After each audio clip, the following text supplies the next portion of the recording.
الحمد لمن له البقاء والقدم، والصلاة والسلام على سيد العرب والعجم.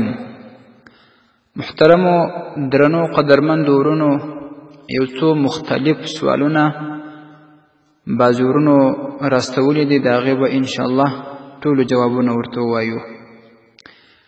اول سوال دا دی چې که د چا څخه په سفر کې د ماخوستن یا د مازدیګر یا د ماپښین 4 رکعته فرض قضا شوي وي او بیا دی خپل کور ته راسي، نو د هغه قضایي به څنګه راګرځوي؟ یعنې فرض لمونځ کوي او که قصر 2 رکعته.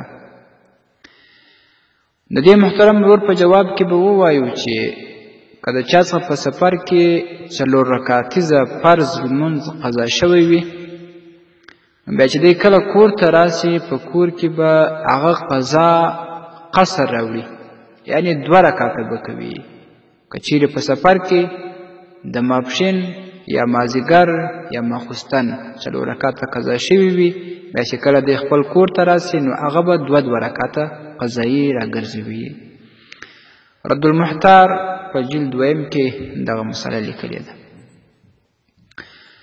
او بله پوښتنه دا راستولې ده چې که څوک نوکان کټ کړي او یا سر وخروي، نو په دې سره اودس ماتیږي او که نه؟ الجواب: په سر خریلو باندې یا مثال په نوکانو کټ کولو باندې اودس نه ماتیږي، خو که چیرې دا د سر خریلو کې کم ځای پریسي یا د نوکانو په کټ کولو کې کم ځای وینه وکړي، هغه وینه د خپل ځای څخه وبل لاړ شي، په دغه صورت کې بیا اودس مات دی. که وینه نه وي کړې، نه سر نه نوکانو، اودس نه ورباندې ماتېږي. الدر المختار په جلد اول صفحه 101 کې دا مسله لیکلې ده. او بله مسله ورور دا راستولې ده چې که داسې یو واقعه پیښه سي چې د یو چا په موږ باندې قرض باندې دی، یو دکاندارو موږ باندې 100 روپۍ باندې وي، نو وایي هغه روپۍ څه وځنډېدلې، بیا چې بل وخت موږ هغه روپۍ وروړلې، هغه دکاندار هلته نه و. موږ ډېر کوشش وکړ چې هغه سړی پیدا کړو، خو هغه پیدا نه شه. نه یې ټلیفون رابطه شته، نه یې بل څوک پیژني، او نه یې دکان شته، نه یې کور راته معلوم دی، او ډېر زیات انتظار مو نور هم ورته وکړ. نو اوس موږ څه وکړو چې غاړې مو خلاصې شي؟ الجواب: چې پر تاسې باندې کم قرض پاته دی د مسلمان ورور، هغه اوس نادره کوي، نه یې دکان معلوم دی، نه یې کور، نه یې د ټلیفون یا د بلې لارې رابطه شته، نو که چیرې د رسولو بله د امکان لاره وي چې د همسایګانو د دغه دکان چې کم همسایګانو د هغې څخه معلومات وکړي، نو هغه خپل حق ورته ورسوي، غاړې به مو خلاص شي. که چیرې دا طریقې ټولې تاسې کتلې وي، هغه نه وي پیدا شوي، د هغه سړي هېڅ معلومات نشته، نو بیا هغه څومره مال چې پر تاسې باندې دی د دې سړي، د هغه په نوم باندې صدقه او خیرات کوي، نو د الله تعالی په نیز باندې به ستاسې غاړې بیا خلاصې شي. الدر المختار په 6 جلد کې دا مسله نقل کړې ده. او بل ورور داسې سوال کړی چې که یې څوک ګونګ وي، خبرې نسي کولی، نو هغه به لمونځ په څه طریقه باندې کوي؟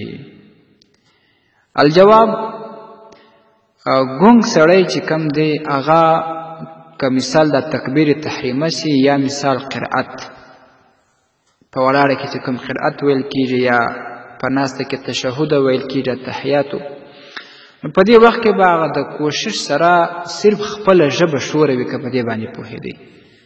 ژبه که په واک کې وه، ژبه به شوروي.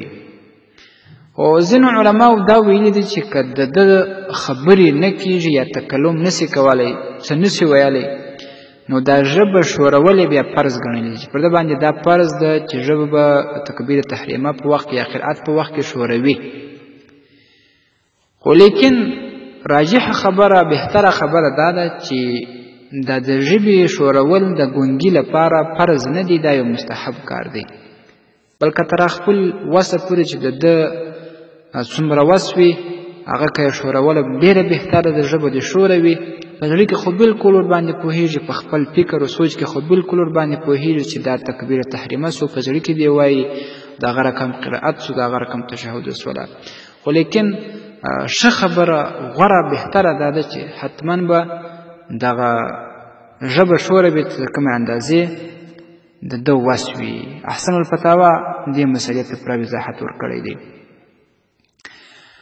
یو بل ورور دا مسله راستولې ده چې که چېرته داسې وخت راسي کله کله د مدرسو امامان یا داسې د مکتبونو کوم استادان چې وي هغه پر یو چا باندې مالي جرمانه ولګوي، نو د دې مالی جرمانه چې دی واخلي هغه په یو بل خیریه کار کې لګول څنګه دی؟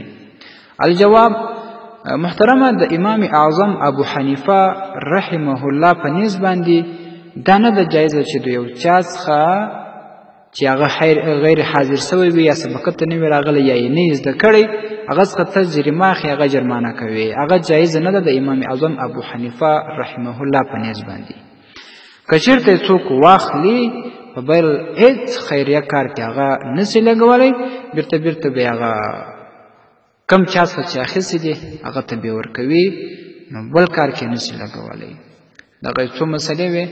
الله تبارک وتعالی دې موږ تاسو ته د هغې د عمل کولو توفیق نصیب کړي. السلام علیکم ورحمة الله وبرکاته.